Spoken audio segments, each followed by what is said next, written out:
दिल्ली चुनाव को लेकर राहुल गांधी की पहली रैली हुई ये सीलमपुर में, और वहाँ पे राहुल गांधी ऐसे बेबस नजर आ रहे थे, क्या कहा जाए। महागठबंधन से वो अलग हो चुके हैं, दिल्ली में कई और जगह पे भी अलग हो चुके हैं, और वहाँ पे वो मुद्दा क्या लेकर आए कि हम अडानी की बात करते हैं और केजरीवाल कुछ नहीं बोलते हैं।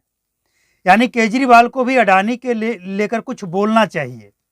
वो जाति जनगणना की बात करते हैं राहुल गांधी कह रहे हैं कि हम जाति जनगणना को लेकर बात करते हैं, केजरीवाल कुछ नहीं बोलते हैं।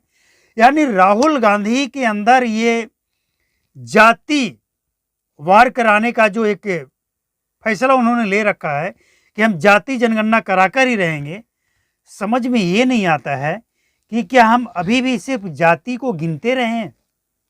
अरे कौन जाति है, कौन क्या है, इसको छोड़िए ना। आप ऐसी योजना बनाइए ना जो सभी गरीबों को काम आए।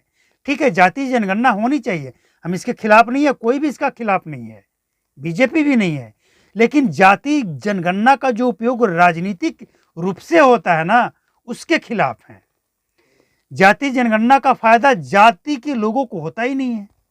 बस राजनीतिक दल किस इलाके में किस जाति का है, उस इलाके में उस जाति के कैंडिडेट को खड़ा कर दो, वोट जीत लो, ये इनका मकसद होता है। दिक्कत ये नहीं कि राहुल गांधी जाति जनगणना कराना चाहते हैं और अडानी की बात उठाना चाहते हैं, इसीलिए केजरीवाल साथ नहीं देते हैं। अब केजरीवाल राहुल गांधी के खिलाफ और राहुल गांधी केजरीवाल के खिलाफ दिल्ली में चुनाव लड़ रहे हैं, और इससे पहले दोनों हाथ उठाकर एक हैं के नारा लगा रहे थे। इससे पहले कांग्रेस भ्रष्ट थी केजरीवाल के लिए, जब केजरीवाल दिल्ली में पहली बार इलेक्शन लड़ रहे थे, और इसके बाद लोकसभा चुनाव में दोनों एक हो गए और फिर से दोनों भ्रष्ट हो गए। मतलब जनता ये तय करे तो कैसे करे कि असल में भ्रष्ट कौन है, कांग्रेस या अरविंद केजरीवाल, क्योंकि दोनों एक दूसरे पे आरोप लगा रहे हैं। अब जनता को यह तय करना है। यहाँ तो ऐसा भी लगता है कि जनता कहीं ऐसा ना हो कि कांग्रेस और केजरीवाल ये दोनों के जंग में किसी तीसरे को मौका दे दे, यह भी हो सकता है। और इस बार ऐसा कहा जा रहा है, दिल्ली के जनता के तरफ से जो आवाज़ उठी है ना, कल जो हमने देखा कि दिल्ली के जनता की तरफ से जो आवाज़ उठी है कि हमें फ्री की चीज़ें नहीं चाहिए। भाई फ्री की चीज़ें कौन चाहता है, हमें तो नहीं चाहिए। ये फ्री की चीज़ें लेकर क्यों आते हैं, हमें वो चीज़ें चाहिए जिसमें क्वालिटी हो। आप हमें ऐसा सशक्त बनाइए, आत्मनिर्भर बनाइए कि हम हर टैक्स पे करें और टैक्स को पे करते हुए आगे भी बढ़ें और दिल्ली भी आगे बढ़े। हमें फ्री की पानी और फ्री की बिजली नहीं चाहिए, फ्री की बस सेवा नहीं चाहिए। दिल्ली आगे बढ़े, देश आगे बढ़े, ऐसी योजना लाइए और ऐसे आगे बढ़ाइए।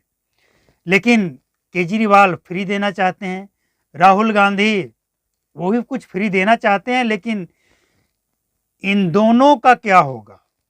जो एक दूसरे के खिलाफ थे वो फिर मिल जाते हैं और फिर खिलाफ हो जाते हैं, तो जनता कैसे तय करे कि कौन सही है कौन गलत है। तो जनता को तय करना तो बहुत आसान है।